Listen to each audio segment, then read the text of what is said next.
Somebody say they travel so long to come see their favorite player play in the Olympics. They spend their money, they bring their whole family. Like, it's just dope to me. Just finished my 20th season, which is a blessing in itself. My eyes to a lot of things, and I think the years that I've had before Charlotte. November 19th, 2014 was a day that I'll...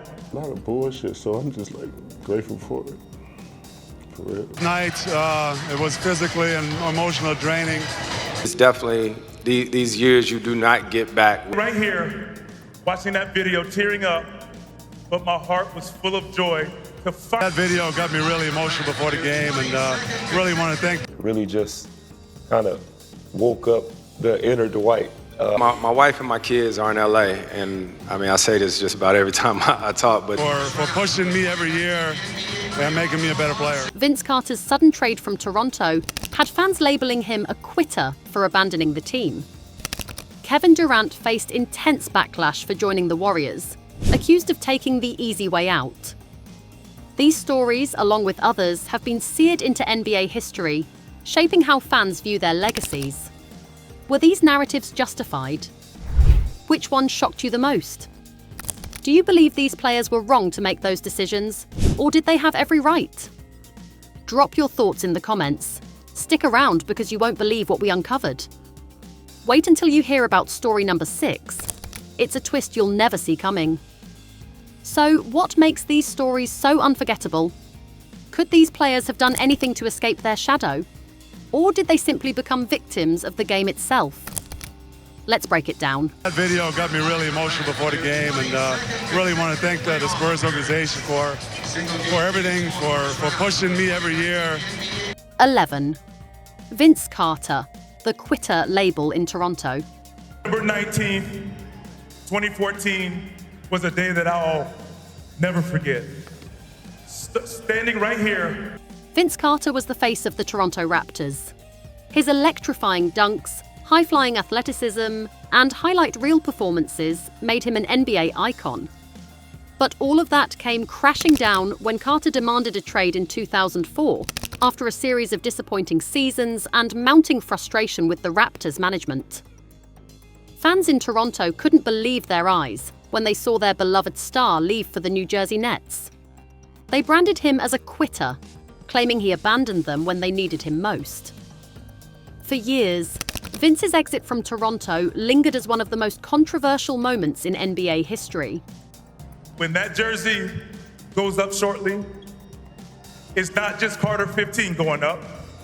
But as time passed, it became clear that Carter's trade request was more about a personal and professional decision rather than a mere desire to run away from a challenge. Despite this, the quitter narrative stuck with Vince for years. Was the quitter label justified?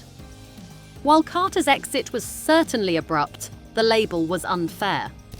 He had every right to seek a fresh start, and his legacy as one of the most dynamic players in NBA history has since overshadowed this controversy. 10. Dwight Howard, the drama of leaving Orlando. This opportunity because what was given to me, I was in the right system, I had the right pieces around me, and the other teams I went. Dwight Howard's 2012 trade saga is a story full of drama, back and forths, and betrayal. After leading the Orlando Magic to the NBA Finals in 2009, Howard became frustrated with the team's direction and demanded a trade. His indecision, mixed messages, and public flip-flopping fueled a media firestorm. When Howard finally landed with the Los Angeles Lakers, he was supposed to be the missing piece for another championship run alongside Kobe Bryant. Charlotte, it really opened my eyes to a lot of things, and I think the years that I've had before Charlotte really just kind of... But his time in LA was filled with tension, injuries, and failed expectations. The media painted him as a diva, more interested in the spotlight than winning a title. Was the drama narrative justified? There was certainly drama surrounding his departure from Orlando, but much of the criticism he faced was exaggerated. We want to be able to show the world our talents, and I think I lost some of that passion for the... Dwight Howard's talent and dominance were undeniable, and while his time with the Lakers was rocky, his eventual championship win with them in 2020 proved that he still had the ability to contribute on the biggest stage. And 9. Chris Paul, the failed trade to the Clippers. The most a year. I just finished my 20th season, which is a blessing in itself. In 2011, Chris Paul's trade to the Los Angeles Clippers wasn't as smooth as it seemed. Originally, Paul was supposed to join the Lakers in a blockbuster trade that was blocked by the NBA, which had taken control of the Hornets. The trade was later reworked, and Paul was sent to the Clippers, forming the Lob City duo with Blake Griffin. Which is a blessing, but it's definitely these years you do not get back with your kids, with your family. While the Clippers had great regular season success during Paul's time there, they never made it past the second round of the playoffs. The media labeled the trade as a failure and questioned whether Chris Paul was truly capable of leading a team to an NBA title. Critics said that despite his brilliance, he was unable to elevate the Clippers to the promised land. Was the failed narrative justified? Number. I've pretty much always known. Last summer I was an unrestricted free agent too, but for most of my career, I've always had an idea of where I was going to play the next year. While the Clippers never won a championship during Paul's tenure, his individual greatness as one of the best point guards in NBA history should not be overlooked. His time with the Clippers was far from a failure. He just didn't have the right supporting cast around him to get over the hump. 8. Kevin Durant, the weak, moved to Golden State. Somebody say travel so long to come see their favorite player play in the Olympics. They spend their money, they bring their whole family. It's just dope to me. Kevin Durant's decision to leave the Oklahoma City Thunder in 2016 and join the Golden State Warriors was one of the most controversial moves in NBA history. The Warriors, coming off a historic 73-win season, were already the league's best team. Durant's move was seen by many as a betrayal to his former teammates and a weak choice, as he joined an already stacked roster instead of trying to beat them. For many, Durant's move tarnished his legacy. Critics accused him of taking the easy way out in pursuit of championships, and the backlash was intense. His 2 titles with Golden State didn't fully erase the criticism, and Durant's decision remains a point of contention. The game just saved my life, so it brought me and my family out of a lot of bullshit, so I'm just grateful for it. Was the weak narrative justified? While it's fair to say Durant's decision didn't sit well with some, it was ultimately his career choice to make. Durant wanted to win titles, and joining a dominant team gave him the best chance. His 2 championships with the Warriors proved his worth, even if some still view his decision as a controversial one. 7. Shaquille O'Neal, the lazy criticism. But you promised me, baby, that you would go back to school. Never liked to let my mom down, so. And then, I left my junior year, so I was only a few credits short. Shaquille O'Neal was undoubtedly one of the most dominant players in NBA history, but his work ethic was frequently called into question. Early in his career, Shaq faced heavy criticism for his lack of conditioning, with many labeling him as lazy due to his tendency to show up overweight during the off-season. Fans and analysts believed that if Shaq had been in better shape, he could have achieved even more. Despite these criticisms, Shaq's dominance on the court was undeniable. What you looking at my agent for? I understand. Oh, you don't think I understand your terms? I'll be back. University of Phoenix, Masters of... He led the Lakers to 3 consecutive championships and was named Finals MVP each time. His physicality and skill made him one of the most unstoppable forces in NBA history. Was the lazy narrative justified? While Shaq certainly could have been in better shape, the lazy label doesn't fully reflect his incredible success on the court. She set me up too. She's like, we don't have no doctors in the family. Like, what do you mean? She said, we don't have any PhDs in the family. So I'm like, I could be the first out of all. His impact and dominance in the post, even with conditioning issues, proved that his talent was undeniable. 6. LeBron James. The no-clutch gene. Debate. Won the game, but it wasn't like they, completely pulled away. I mean, they won the game, but they just made a couple more opportunities. I think obviously. LeBron James faced intense scrutiny early in his career for not being clutch in the biggest moments. After his 2007 finals loss to the San Antonio Spurs and his failure in the 2011 finals with the Miami Heat, the media constantly questioned whether LeBron had the clutch gene to succeed when the stakes were the highest.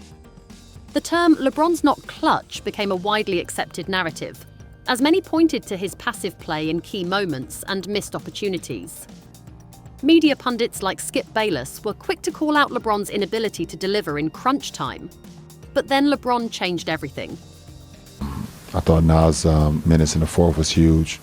You know, he had we was trying to hold him off, and he had a good post up with the left hand. In 2012, he led the Heat to their first championship and was named Finals MVP.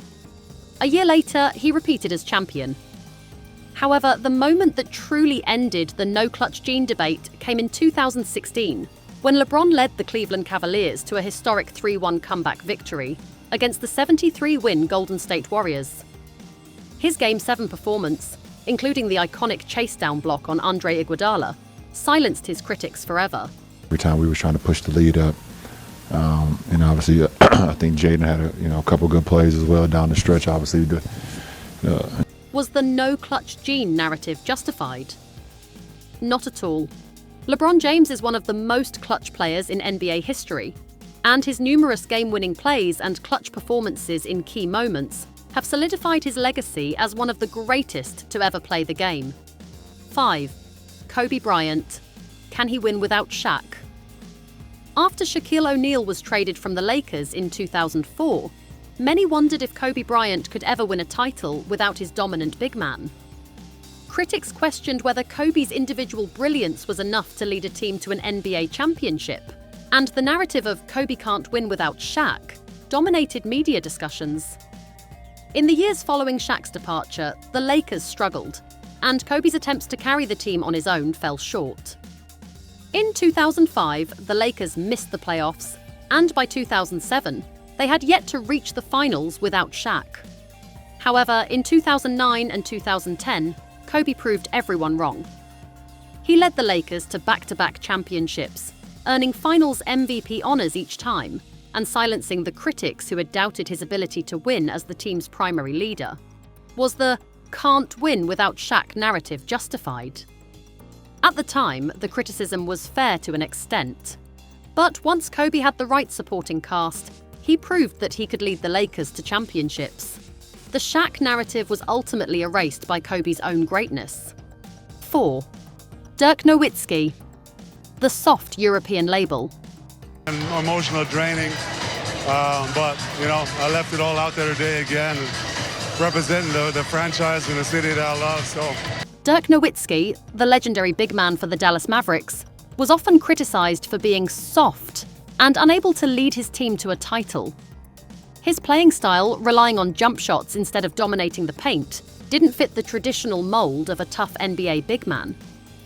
After 2 devastating playoff losses, one in the 2006 finals and another in the 2007 first round, the soft narrative seemed to stick. But Dirk finally silenced the critics in 2011. Really want to thank the Spurs organization for everything, for pushing me every year and making me a better player.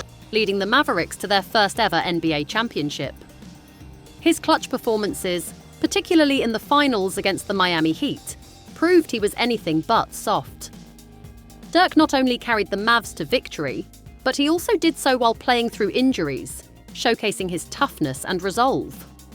Was the soft narrative justified? Not at all. Dirk Nowitzki's 2011 championship run was proof that he was one of the toughest and most skilled players to ever play the game. 3. Michael Jordan, the scoring champion who couldn't win before Michael Jordan's first NBA championship in 1991. There was a prevailing narrative that his scoring prowess couldn't lead the Chicago Bulls to a title. Critics argued that while Jordan was an extraordinary scorer, his individual play style wasn't enough to bring a championship to Chicago. Despite Jordan's talent, the Bulls struggled in the playoffs against teams like the Detroit Pistons and were unable to get over the hump. The media questioned whether Jordan could ever win a title without sacrificing some of his scoring for the greater good of the team. But in 1991, Jordan proved them all wrong. He led the Bulls to their first NBA championship, showcasing his ability to trust his teammates while still being the team's primary scorer. This championship was the first of many, and the narrative that Jordan couldn't win with his scoring alone was quickly silenced. Was the scoring champion narrative justified? In retrospect, it's clear that the narrative was unfair. Jordan simply needed the right pieces around him to win. Once that happened, his leadership led to 6 championships. 2. Magic Johnson. Tragic Johnson's false label. Magic Johnson faced unfair criticism after a few blunders in the 1984 NBA Finals, where he earned the nickname Tragic Johnson. Magic's mistakes were heavily publicized, leading fans and media to question his ability to deliver in clutch moments. But despite these setbacks, Magic responded like a champion. In 1987, Magic made one of the most iconic shots in NBA history, with his famous junior skyhook over Celtics defenders to win Game 4 of the Finals. This moment, along with his subsequent championships and Finals MVPs, proved that the tragic label was a misrepresentation of his true ability. Was the tragic label justified? Number Magic Johnson's career proved that one rough series did not define his greatness. 1. Wilt Chamberlain, the stat paddler. Wilt Chamberlain was one of the greatest players ever, but his legacy was overshadowed for years by the label that he was a stat padder. Despite breaking numerous records, including scoring 100 points in a single game, Wilt was often compared unfavourably to Bill Russell, who won more championships. The media painted Wilt as an individual player who couldn't deliver in big moments. But over time, it became clear that Chamberlain's teams were often outmatched by the Celtics' dominance. His performances in many of those playoff losses were incredible, and the narrative of Wilt being a loser started to fade. Was the stat padder narrative justified? Not in the slightest. Wilt's legacy as one of the NBA's greatest players has been revised, and today, his contributions to the game are celebrated. These are the 11 NBA stories everyone wants you to forget, but they're impossible to ignore. Whether it was a trade, a series of missteps, or an unfair label, these legends had to fight against media narratives that didn't reflect their true greatness. But history has a way of setting things straight. Which of these NBA stories do you think was the most unfairly criticized? Were these players victims of media overreaction? Drop your thoughts in the comments below and join the conversation. And don't forget to subscribe for more deep dives into the world of NBA drama and history.